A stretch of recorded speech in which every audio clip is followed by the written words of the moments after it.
This is Group A, Tim Coleman and Dylan Matthews. This is a shared boat, so Tim Coleman is the first driver out in this boat for qualifying round number 2 for the Group A category, The Violent Tendencies is the name of the boat. Tim and Dylan in their qualifying round number 1 run got a DNF. They got the rotation wrong, so as you can see, just going out there nice and gently, try to get this rotation sorted, then build the confidence, then build the boat speed. That's the way normally that it's done. On the other hand, we do see plenty of people go out there with plenty of aggression, get the confidence in the speed of the boat, but can't get the confidence in the rotation. You've got to be able to put the whole lot together. It's like a pie. You need all of the ingredients to come together at the right time, get the oven temperature right, and get the timing right. And Tim Coleman has not got the timing right. Well, he hasn't got the rotation right. They've just gone the wrong way.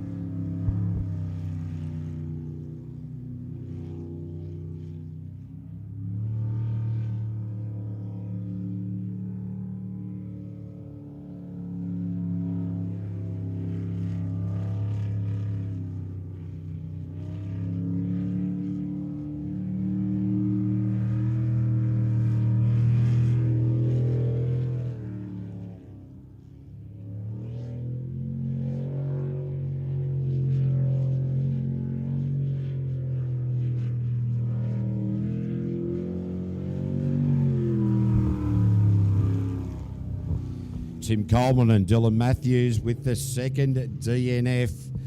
2 out of 2 ain't good. That was a sort of an attempted rendition of Meatloaf's 2 out of 3 ain't bad, but 2 out of 2 definitely is not good. And I'll just keep the singing to a minimum.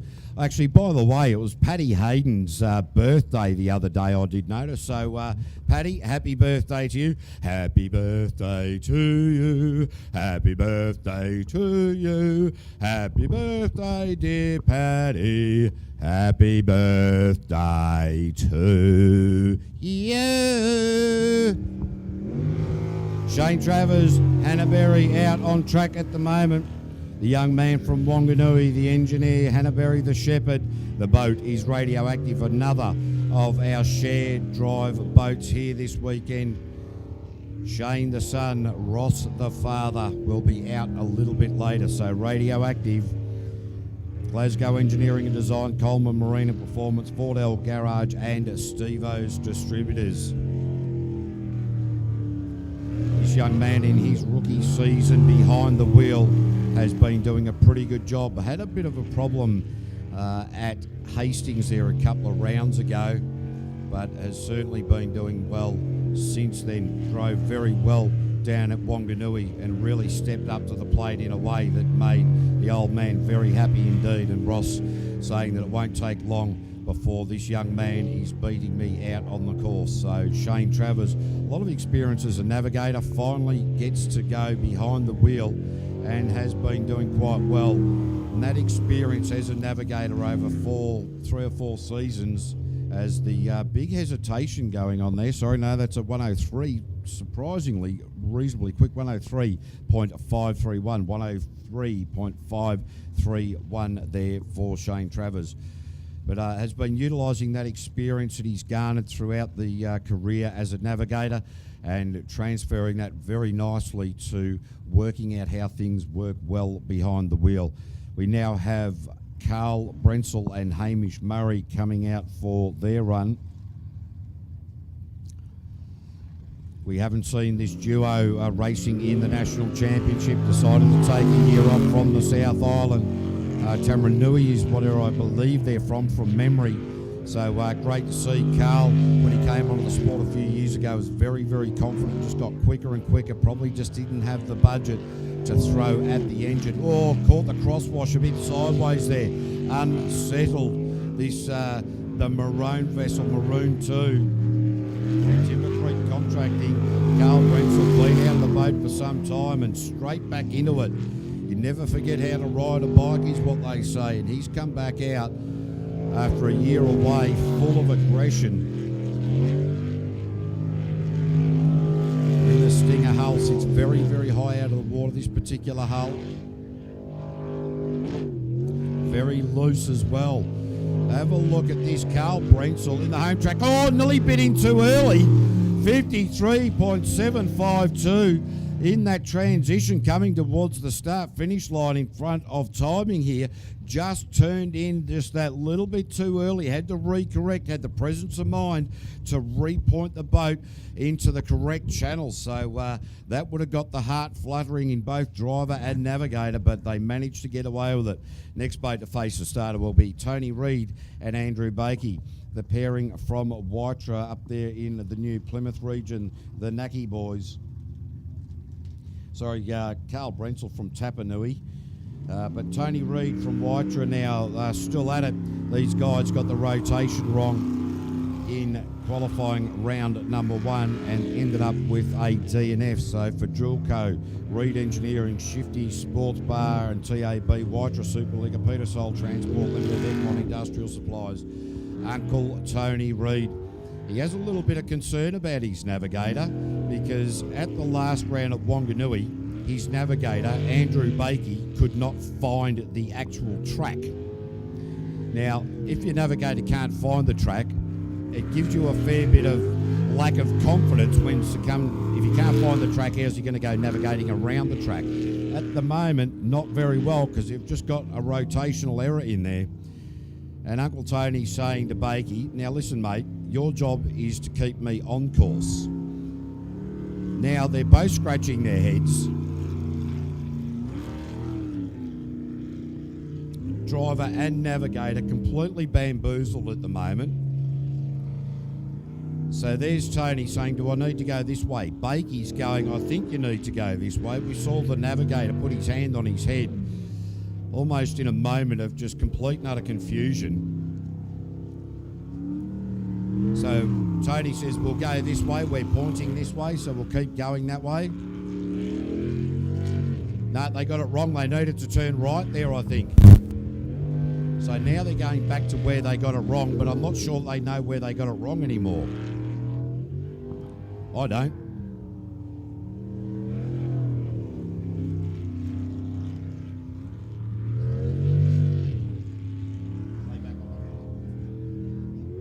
Okay, so finally, Uncle Tony and Bakey back on the rotation proper. So Drillco getting plenty of sponsorship opportunities there on our live stream right around the world as we see our crowd starting to filter in here at the Oxbow Wanaka Jet Sprint facility, brought to you by Lloyd and Julie Ferguson, the Southern Jet Sprint Club and Rock Gas Wanaka. So Uncle Tony back on rotation proper now.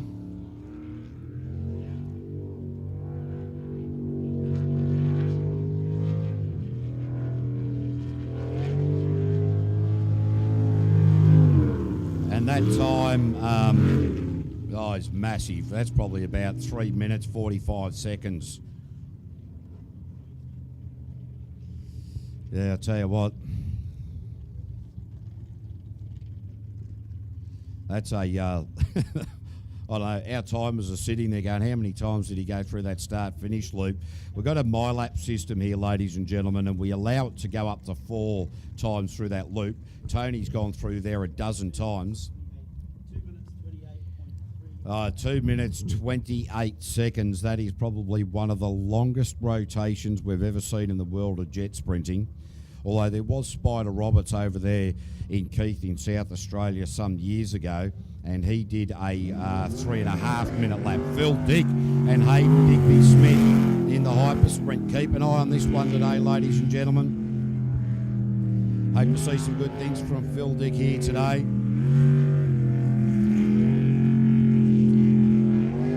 Phil Dick has this ability to be able to get this rotation sorted and feeling confident in the way the boat's going, and then has this ability every now and again just to sort of have that brain fade, which is not exactly positive when you're driving around a jet sprint course in these high-powered machines, which ends up making things a little bit untidy, quite often up on the bank, but at the same time, Phil certainly with some experience under the belt, getting better and better each time.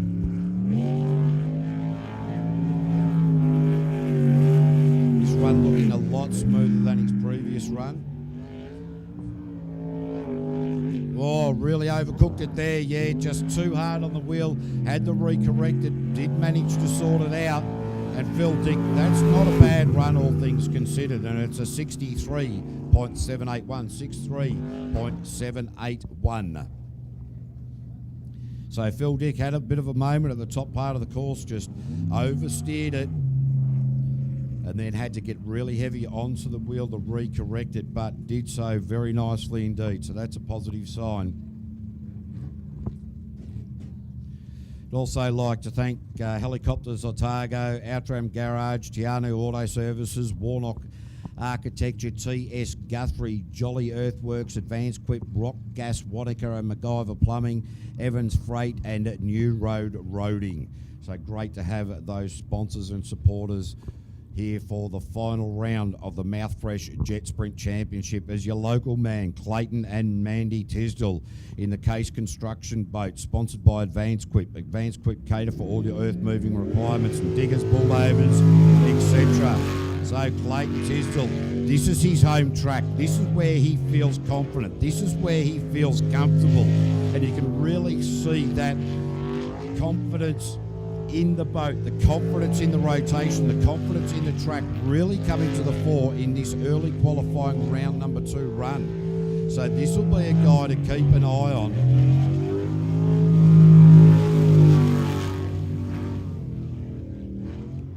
So Clayton and Mandy took out the Group B Championship last year. They stepped up into the Group A category. Haven't had a great run of it in this category. Just haven't quite got it settled. But this boat looking wonderful out there at the moment. The new sponsor, Case Construction, coming on board there alongside Advanced Quip. And this boat absolutely on a flyer. Clayton Tisdall, quick time of the day, 51.520.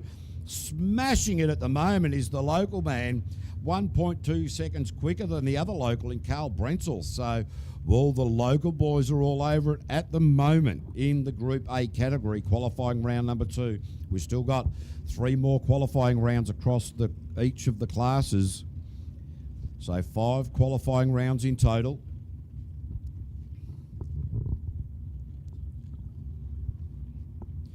The wind calmed down a fair bit from what we had earlier as well, so that spray still will be a problem for vision. Neil Marshall, Jay Hayden, Eagle Automotive, Stinger Sprint Boats.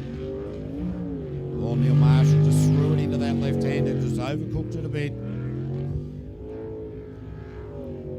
Neil Marshall in the hunt for the Group A Championship.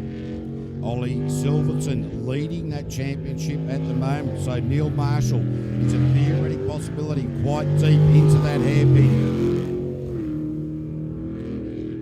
There's a lot of money corners, that right-hander being one of them. The hairpin in front of commentary being another.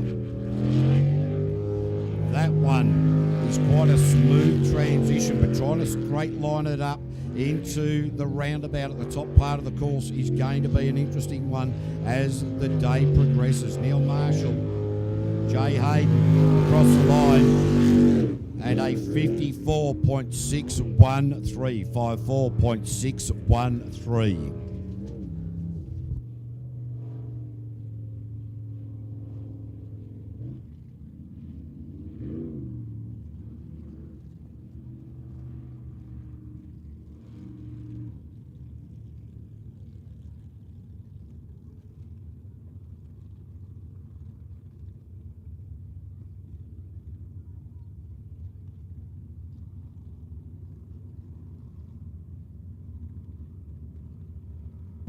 All right, it'll be Sean and Faye Rice, Elite Kitchens, Sprint Tech Hull,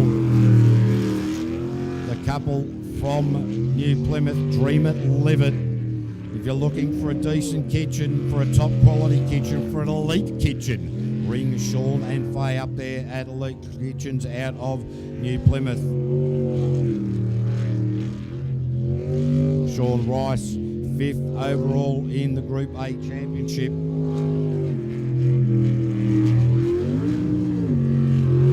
Overcooked it into that left-hand hairpin there.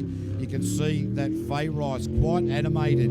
If you look closely into that cockpit there, really keeping her husband on track there very nicely indeed, working well together. The team from Elite Kitchens and Monster Energy up into the Rock Gas roundabout at the top part of the track now. This is the fast part of the track. Open it up, line it up, and across the line there. And that's a 58.282, 58.282. Sean Rice in a P4 at the moment. Still got Ross Travers, Cy Gibbon, and Ollie Silverton yet to come in this Group A category. Don't forget Tim Betts in there as well. So the next man out should be Simon Gibbon. Cy Gibbon from Canterbury finds himself fourth in the overall championship in the Group A and is a dead set chance to get right up into P2 in this season. So it'll be interesting to see how this unfolds. The man from North Canterbury has been having a very good season indeed. The Novus Auto Glass machine. And of course, Novus Auto Glass, show us your crack. They will sort it out. Donna Thompson doing the navigational duties here. This boat, I can tell you, has not got a speck of dust either inside or outside of it. This guy, everything is absolutely spot on and out of the blocks very, very aggressively. Donna Thompson, the nurse from Wanganui.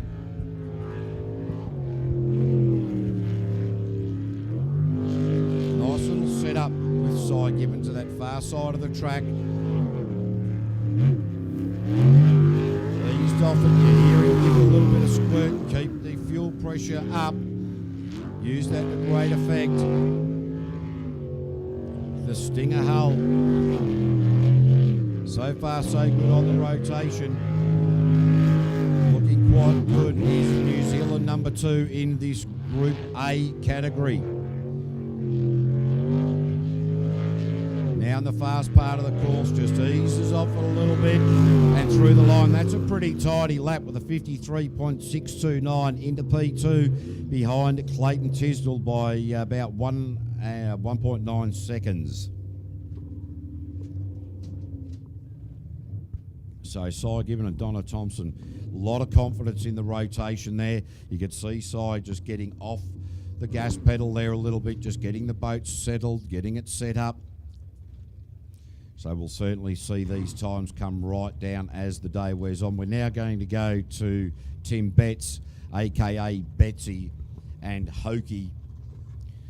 And I think the correct pronunciation of Hokie's name is Hoki Moana Tawa. Hokie's what we call her. She's normally one of our rescue crew, but Betsy said, well, why don't you jump into the violent tendencies and we'll see how that goes. And Hokie, just one of those lovely ladies of jet sprinting, always got a smile on the dial. In fact, she works down in Tauranga at the Cadillac Cafe down there. So if you're ever in Tauranga, duck down, say good day to Hokie, tell her Caveman sent you, and she'll probably charge you double, if not triple. But she'll even give you a sticker perhaps.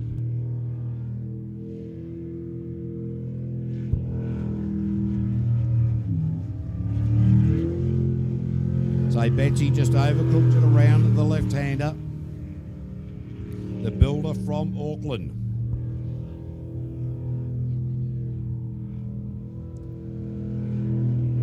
We've gone the wrong way. The rotation is incorrect. So Hokie, the navigator, needs to get on and say to Betsy, well, mate, you haven't got this right. We need to have a bit of a conversation about this. So unfortunately, from the body language out there at the moment, you would suggest that Betsy thinks he's got it right, and he has not. He's got a DNF. So Betsy clearly not aware of that.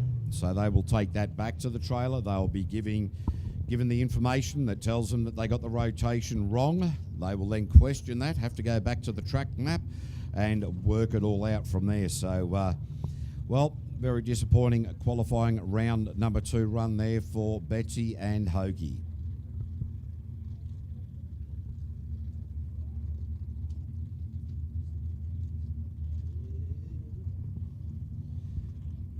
Super Mario is up next. Ross Travers. Amanda Kiddo doing the navigational duties. The radioactive machine.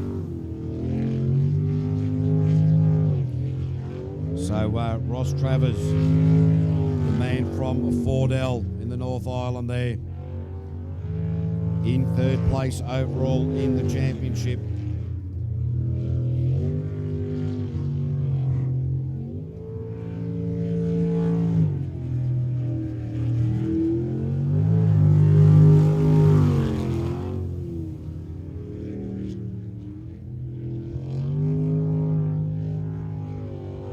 Ross Travers, 90% good on rotation, probably 99% to be fair. Occasionally he gets one wrong, but with the experienced navigator of Amanda Kiddo sitting in alongside him, they've had a pretty good season. They actually lunched an engine at Wanganui, which has put him down in the overall championship points, but this sort of driving style is going to acquit him well this weekend with a 56.255. Interesting fact about the driver you see out on track at the moment, Ross Travers. It is reported that he's not particularly fond of boats and he doesn't like water. So his excuse is he goes out there, tries to drive as hard as he can so he can get the boat back on the trailer so he doesn't need to think about the two things that he fears most, apart from his wife. I'm only joking, Shelley, if you're watching.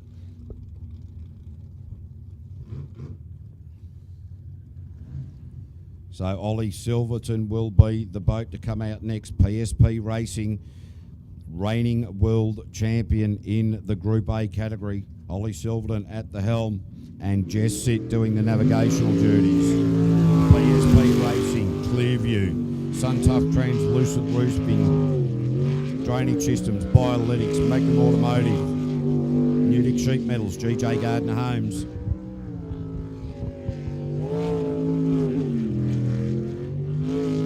Have a look at the style of this man on the water. This is a good representation. Well, it was a good representation of what a world champion looks like until he's just gone the wrong way. Jess and Ollie have just realised that. Or have they? Yes, they have. They are back on rotation proper. Ollie angry now. Just threw it into that hairpin. It's going to be a long way back to post a decent time from here. But Ollie Silverton, uncharacteristic, have made a rotational error, which is very, very surprising for world number one. But it happens. Carrying on now with the lap, putting that behind him, just keeping that boat speed up, knowing that it's just going to get quicker and quicker as the day wears on. So Ollie Silverton with a 106.982, and very frustrated Ollie Silverton there, 106.902.